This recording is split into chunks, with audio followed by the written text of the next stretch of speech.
بسم الله الرحمن الرحيم. إن الحمد لله نحمده ونستعينه ونستغفره ونعوذ بالله من شرور أنفسنا وسيئات أعمالنا. من يهده الله فلا مضل له ومن يضلل فلا هادي له. وأشهد أن لا إله إلا الله وحده لا شريك له وأشهد أن محمدا عبده ورسوله.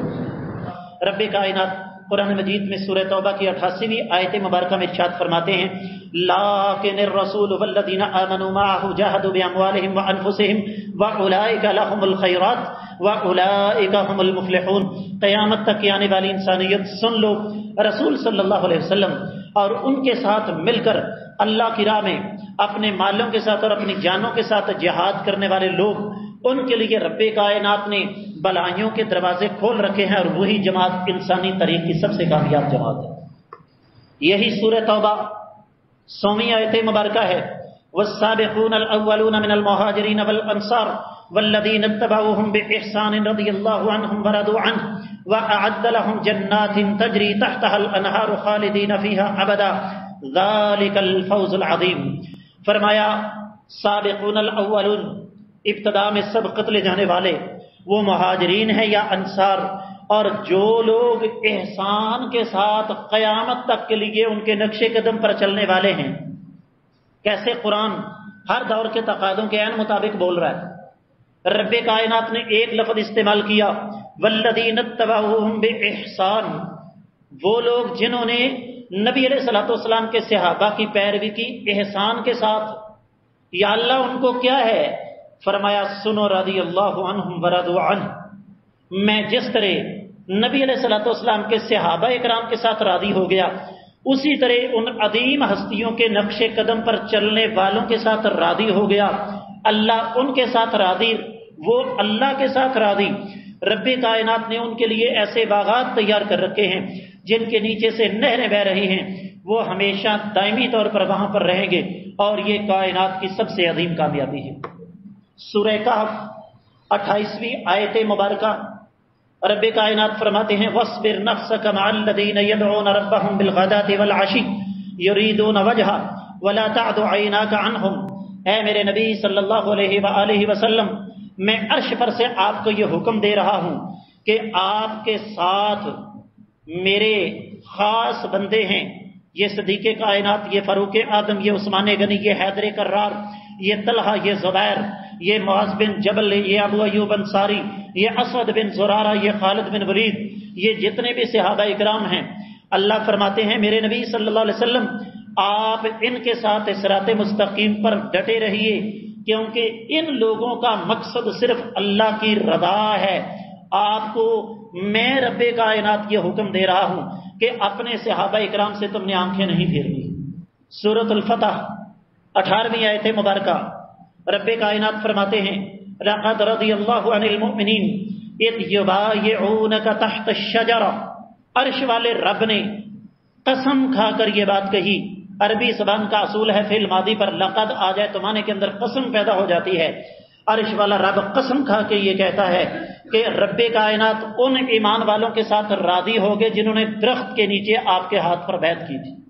رب کائنات نے سورۃ المائدہ میں 6 پارے میں واضح طور پر ارشاد فرما دیا الیوم اکملت لکم دینکم واتممت علیکم نعمتی ورضیت لکم الاسلام دینا. یہ حجۃ الوداع کے موقع پر آیت مبارکہ نازل ہوتی ہے. عرش والا رب واضح طور پر اعلان کرتا ہے کہ آج میں نے تمہارا دین مکمل کر دیا، اپنی نعمت تم پر تمام کر دی، اسلام کو بطور دین تمہیں عطا کر کے میں عرش والا رب تم سے راضی ہو گیا ہوں. کیا مطلب؟ کہ قیامت تک کے لیے نہ اسلام میں کمی ہو سکتی ہے اور نہ اضافہ ہو سکتا ہے. اگر دین بچانا ہے، اگر آخرت بچانی ہے تو ماضی کی طرف لوٹنا ہوگا. آقا علیہ الصلوۃ والسلام نے ارشاد فرمایا خیر القرون قرنی، انسانی تاریخ کا سب سے بہترین زمانہ نبی علیہ السلام نے فرمایا وہ میرا ہے. ثم الذین یلونہم ثم الذین یلونہم، پھر اس کے بعد جو میرے بعد زمانہ آئے گا اس کا درجہ کم ہو جائے گا، جو اس کے بعد آئے گا اس کا درجہ کم ہو جائے گا، یہاں تک کہ قیامت کے قریب ایک وقت ایسا آئے گا۔ آقا علیہ الصلوۃ والسلام نے ارشاد فرمایا بدأ الاسلام غریبا وسيعود الى الغرباء فطوبى للغرباء، اسلام اجنبی گمنام لوگوں سے شروع ہوا، اس کو تھامنے والے یہی اجنبی اور گمنام لوگ ہیں۔ تو فرمایا میں محمد صلی اللہ علیہ وسلم ایسے گمنام اسلام کے مجاہدوں کو، اسلام کی خدمت کرنے والوں کو خوشخبری سنا رہا۔ دوسری حدیث نبی کریم صلی اللہ علیہ وآلہ وسلم نے ارشاد فرمایا افترقت الیہود علی 71 فرقہ، سنن ترمذی مستدرک الحاکم کی روایت ہے، فرمایا یہودیوں کے 71 فرقے ہو گئے، ایک جنتی ہے 70 جہنمی ہیں۔ وافترقت النصارى علی 72 فرقہ، عیسائیوں کے 72 فرقے ہو گئے، 71 جہنمی ہیں، ایک جنتی ہے۔ ستفترق هذه الامة على 73 فرقہ، ان قریب میری امت 73 فرقوں میں بٹ جائے گی، کلها فی النار، سارے کے سارے جہنمی ہیں، الا ملۃ واحدہ، صرف ایک جماعت جنت میں جائے گی۔ اب آپ نے سنا ایک سے زیادہ مرتبہ، زیادہ تر واعظین حدیث یہاں تک آپ کو سنائیں گے کہ جناب بنی اسرائیل کے 72 فرقے ہو گئے، میری امت کے 73 ہو جائیں گے، سارے کے سارے جہنمی ہیں، ایک جنتی ہے۔ اکثریت تو کہتی ہے کہ وہ میرا ہے، اور کچھ کہتے ہیں جی پتہ نہیں وہ کون سا ہے۔ حالانکہ حدیث اگر مکمل پڑھی جائے تو بات بالکل واضح ہو جائے گی، اور حدیث مکمل پڑھنے کے ساتھ ہمارا جو آج کا موضوع ہے اس کا تقاضا بھی پورا ہو جائے گا۔ صحابہ تھے، دین سیکھنے والے، فوری طور پر سوال کیا اے اللہ کے رسول صلی اللہ علیہ وسلم، ہمارا یہ ایمان ہے کہ آپ اللہ کی وحی کے بغیر بات نہیں کرتے۔ سوال یہ ہے، آپ علیہ الصلوۃ والسلام ارشاد فرما رہے ہیں کہ میری امت کے 73 فرقے ہوں گے، 72 جہنمی ہیں، ایک جنتی ہے۔ وہ جنت میں جانے والا کون سا فرقہ ہے، کون سی جماعت ہے؟ نبی علیہ الصلوۃ والسلام نے فرمایا، حدیث کے الفاظ 2 قسم کے ہیں، من کان علی مثلی انا علیہ اليوم واصحابی، وہ جماعت اس راستے پر چلے گی جس راستے پر میں چل رہا ہوں اور میرے صحابہ چل رہے ہیں۔ اور ایک روایت میں ہے ما انا علیہ واصحابی، یہ قیامت تک کے لیے نبی علیہ الصلوۃ والسلام کا فرمان ہے کہ وہ جنت میں جانے والی جماعت وہ ہے جو اس راستے پر ہوگی جس راستے پر میں ہوں اور میرے صحابہ ہیں۔ اس کا مطلب کیا ہوا کہ ہمیں شرعی حوالے سے ماضی کی طرف لوٹنا ہوگا۔ موضوع کیا ہے؟ آؤ ماضی کی طرف لوٹ جائیں تاکہ خسارے سے بچ کر کامیابی کے راستے پر چل پڑیں۔ اس کا مطلب کیا ہوا کہ چاہے مسئلہ عقیدے کا ہو، عبادات کا ہو، معاملات کا ہو، اخلاقیات کا ہو، ہمیں زندگی کے ہر قدم پر دیکھنا یہ ہے کہ سب سے پہلے کائنات کے امام صلی اللہ علیہ وآلہ وسلم کا اسوہ کیا ہے، اور اس کے بعد کائنات کے امام صلی اللہ علیہ وسلم کے صحابہ اکرام جن کی آنکھوں نے براہ راست نبی علیہ الصلوۃ والسلام کو دیکھا۔ اور میں یہ بات ضرور اس حوالے سے عرض کرنا چاہوں گا کہ اس دین کے بخیے ادھیڑنے کے لیے، ہمیں صحیح اسلام سے برگشتہ کرنے کے لیے، یہ جو نئے سے نئے فتنے پیدا ہو رہے ہیں ان میں سے ایک بہت بڑا فتنہ یہ بھی ہے کہ ہمارے دلوں میں موجود نبی علیہ الصلوۃ والسلام کے صحابہ اکرام کی جو محبت ہے اس کو ختم کرنے کی سازش ہو رہی ہے۔ کس لیے کہ نبی علیہ الصلوۃ والسلام سے خالص دین صحابہ اکرام نے لیا، تو جب صحابہ اکرام کا وقار ہمارے دلوں سے ختم ہو گیا تو جو دین صحابہ اکرام نے ہمارے سامنے پیش کیا ہم اس کو کیسے قبول کر سکتے ہیں؟ اس لیے دین کے حوالے سے، شرعی حوالے سے اگر ہم چاہتے ہیں کہ خسارے سے بچ جائیں، اگر ہم چاہتے ہیں کہ کامیابی و کامرانی ہمارا مقدر بن جائے، تو اس کے لیے ضروری ہے کہ ہمیں ماضی کی طرف لوٹنا ہوگا۔ امام مالک رحمۃ اللہ علیہ کا ایک بڑا مختصر سا مقولہ میں آپ کی خدمت میں رکھنا چاہتا ہوں۔ انہوں نے فرمایا لن یصلح آخر هذه الامہ الا ما صلح به اولها، کہ اگر اس امت کا آخری دور یہ چاہتا ہے کہ میری تربیت ہو جائے، میری اصلاح ہو جائے، میں فتنوں سے بچ جاؤں، میں آفتوں سے بچ جاؤں، میں اللہ کے عذاب سے بچ جاؤں، تو آگے کی طرف نہیں بلکہ پیچھے کی طرف چلنا ہوگا۔ وہ اصول، وہ قوانین جو اللہ نے محمد الرسول اللہ صلی اللہ علیہ وسلم پر نازل فرمائے، ان اصولوں کے مطابق چلنا ہوگا۔ ہمارا کوئی بھائی، اگر ہماری کوئی بہن یہ سمجھتی ہے کہ اسلام ترقی کی راہ میں رکاوٹ ہے، تو وہ بہت بڑی غلط فہمی کا شکار ہے۔ اسلام سے زیادہ ترقی کی دعوت دینے والا دین نہ کوئی آج تک دنیا میں آیا، نہ قیامت تک آ سکتا ہے۔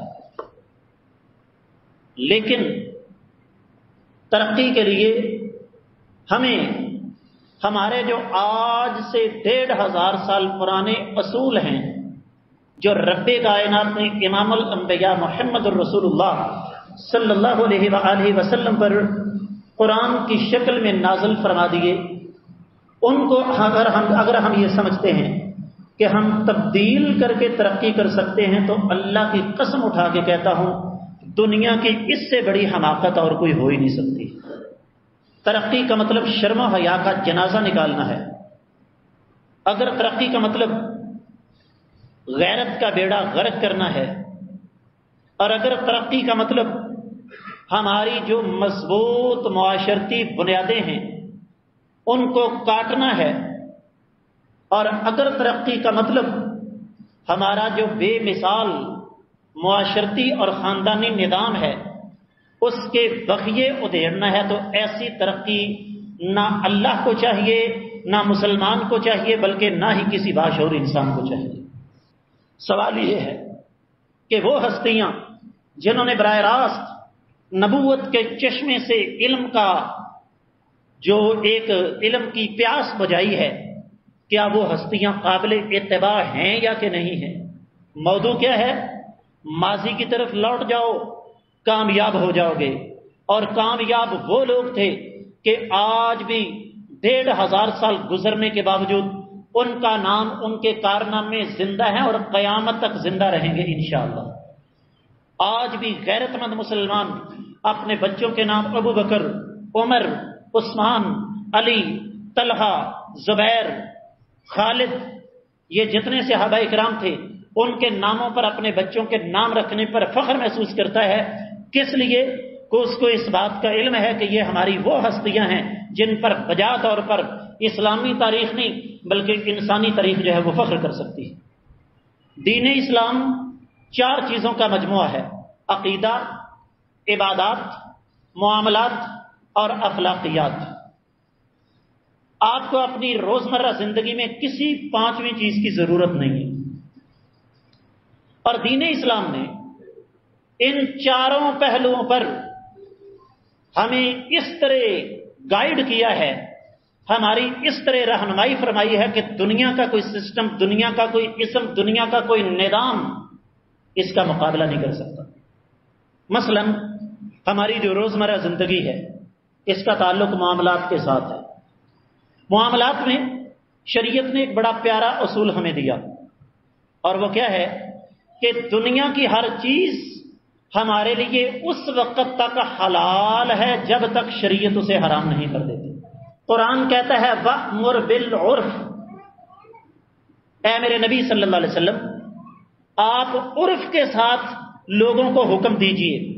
عرف جو ہے وہ ہر معاشرے کا اپنا اپنا ہوتا ہے۔ ایک ہے اسلامی تہذیب کیا ہے، اسلامی کلچر کیا ہے، وہ ایک علیحدہ ایشو ہے کہ مسلمان مرد کی داڑھی پوری ہونی چاہیے، اس کا لباس ٹخنوں سے اوپر ہونا چاہیے، چاہے وہ دھوتی کرتا پہنے، وہ شلوار قمیض پہنے، وہ عربی لباس پہنے، وہ جون سا مرضی لباس پہنے، بنیاد ایک ہے۔ مسلمان خاتون اس کو پردہ کرنا ہے، بڑی سی چادر کے ساتھ کرے، وہ برقع پہنے، وہ عبایا پہنے، وہ شٹل کا برقع ہمارے پٹھانوں والا پہنے، شریعت اس سے کچھ لینا دینا نہیں۔ اس کے بعد ہر تہذیب، ہر معاشرہ، اس کے کچھ اپنے اپنے اصول ہیں۔ مثال کے طور پر ہماری نئی نسل کو ان باتوں کا علم نہیں ہے۔ تھوڑا سا ماضی میں جائیں تو ہماری بڑی پیاری روایات تھیں، اور روایات کیا تھیں؟ 2-3 مثالیں سن لیجیے کہ کسی گاؤں کے اندر اگر فوتگی ہو جاتی تو پورے گاؤں میں کوئی بھی گھر سرے عام چولہا نہیں جلاتا تھا۔ میں نے کہا نا نئی نسل کو نہیں پتا، کس لیے؟ ان کے گھر میں میت ہو گئی ہے تو وہ سمجھیں گے ان کو کھانے پینے کی پڑی ہوئی ہے۔ اب ظاہر بات ہے گھر کے افراد کو بھوکا تو نہیں مارا جا سکتا، چھپ کے کھانا پکایا جاتا تھا۔ کس لیے؟ یہ اس بات کا عملی ثبوت تھا کہ آپ اس صدمے کے موقع پر اکیلے نہیں ہیں، بلکہ ہم بھی آپ کے ساتھ ہیں۔ پھر میرج ہال کا کوئی تصور نہیں تھا، بلکہ جس کا گھر بڑا ہوتا پورے پنڈ کا وہ میرج ہال ہوتا تھا۔ پورے محلے سے چارپائیاں اکٹھی ہوتی تھی، پورے محلے سے دودھ اکٹھا ہوتا تھا، اور مائیں جس دن شادی ہوتی تھی صبح صبح اپنے بچوں کو خاص طور پر بیدار کر کے بھیجتی تھیں، فلاں کے گھر میں شادی ہے، آج ان کی عزت داؤ پہ لگی ہوئی ہے، دیکھنا کسی چیز کی کمی نہیں ہونی چاہیے۔ نتیجہ کیا نکلتا تھا کہ سب کے دکھ درد مشترکہ تھے۔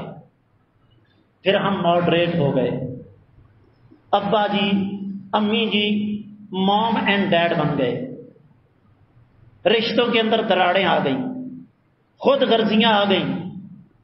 جدت نے ہمیں اس قدر اپنے اپنے خول کے اندر بند کر دیا کہ میں نے اپنی ان گناہگار آنکھوں سے بذاتے خود دیکھا ہے پاکستان کے ایک بہت بڑے شہر کے پوش علاقے میں کہ ایک گھر میں شادی ہے، ساتھ والے گھر میں میت پڑی ہوئی ہے، شادی والوں کو اس بات سے کوئی غرض نہیں، انہوں نے رات 1:30-2 بجے تک ٹکا کے کنجر خانہ لگایا ہے کہ مرا ہے تو تمہارا مرا ہے، ہمیں اس سے کیا ہے۔ ماضی کی طرف لوٹ جاؤ، بچ جاؤ گے۔ اور وہ دور تھا جب دکھ درد مشترکہ ہوا کرتے تھے، اور پھر وہاں پر کوئی تقسیم نہیں تھی کہ یہ اونچے طبقے کا آدمی ہے، یہ نچلے طبقے کا آدمی ہے۔ پورے گاؤں کا داماد، کسی کا بھی داماد پورے گاؤں کا داماد سمجھا جاتا تھا۔ ڈیروں میں بیٹھے ہوتے تھے کوئی اجنبی، اور اس وقت عزتوں کی حفاظت بھی ہوتی تھی۔ اگر کوئی اکیلی عورت نکلتی، بزرگوں کے کان کھڑے ہو جاتے، یہ کون ہے، کیوں اکیلی جا رہی ہے؟ اور اس وقت نہ کوئی بچہ اغوا، اور نہ پھر جناب یہ زنا بالجبر کی وارداتیں، اور نہ اس قدر جرائم۔ کس لیے؟ کہ اگر کوئی اجنبی آدمی اس علاقے میں آتا تو دور سے پہچانا جاتا، یہ آدمی کون ہے جی؟ کہتے ہیں چال سے۔ کس سے؟ چال سے۔ پنجابی میں کہتے ہیں ٹور تو تے اوپر ہی لگتا ہے۔ اور اس وقت گھروں کی دیواریں چھوٹی ہوتی تھیں لیکن دل بڑے ہوتے تھے۔ آج دیواریں اونچی ہوں گئی، دل تنگ ہو گئے۔ ماضی کی طرف لوٹ جاؤ، کامیاب ہو جاؤ گے۔ یہ میں نے اشارتاً بات کی ہے کیونکہ میرے پاس تماشائی نہیں آتے، میرے پاس سامعین آتے ہیں، اس پر ذرا غور کرنے کی ضرورت ہے۔ آخری پہلو طبی حوالے سے بیان کر دوں۔ ہمیں آج یہ سمجھایا جاتا ہے کہ جناب میڈیکل سائنس نے بڑی ترقی کر لی، میڈیکل سائنس نے ترقی کر لی، شرح اموات بڑھ گئی ہے، بیماریاں بڑھ گئی ہیں۔ وجہ اور سبب کیا ہے؟ وہ دور تھا، کیا کہوں، تلخ بات ذہن میں آ گئی، پچھلے پہلو کے حوالے سے بات کر دوں۔ وہ دور تھا جب کھانے گھروں میں پکتے تھے، شادی کے موقع پر ناچنے والیاں باہر سے آتی تھیں۔ آج کھانا باہر سے پکتا ہے، ناچنے والیاں، پتہ ہے نا سب کو، کوئی غلط فہمی تو نہیں۔ وہ دور تھا جب پانی کے فلٹر نہیں تھے، گڑھوں کا پانی پیا جاتا تھا، فریج کسی کے پاس نہیں تھی، برائلر، بناسپتی، فاسٹ فوڈ، یہ پیزے، برگر، یہ سینڈوچ، ان چیزوں کا کوئی تصور نہیں تھا۔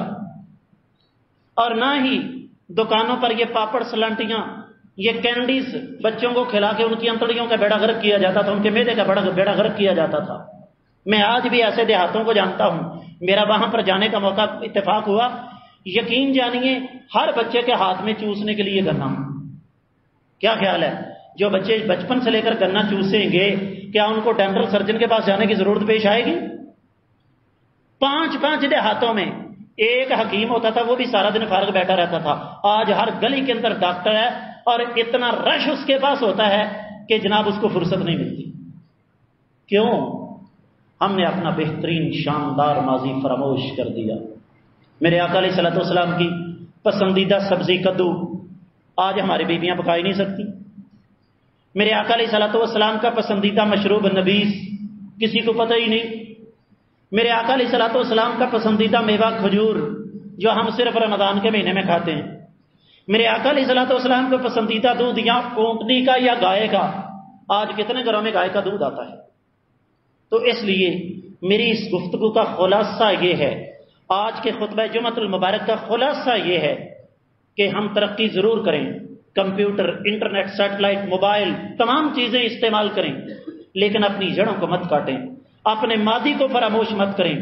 جب ہم اپنے ماضی کی روایات کو زندہ رکھیں گے تو ہم دنیا میں بھی کامیاب رہیں گے، آخرت میں بھی کامیاب رہیں گے۔ اللہ کی بارگاہ میں دعا ہے رب کائنات ہمیں اپنے ماضی سے جڑنے کی توفیق عطا فرمائے اور ترقی کی راہ میں بہ کے اللہ تعالی ہمیں فتنوں سے بچنے کی فتنوں کا شکار نہ ہونے کی توفیق عطا فرمائے۔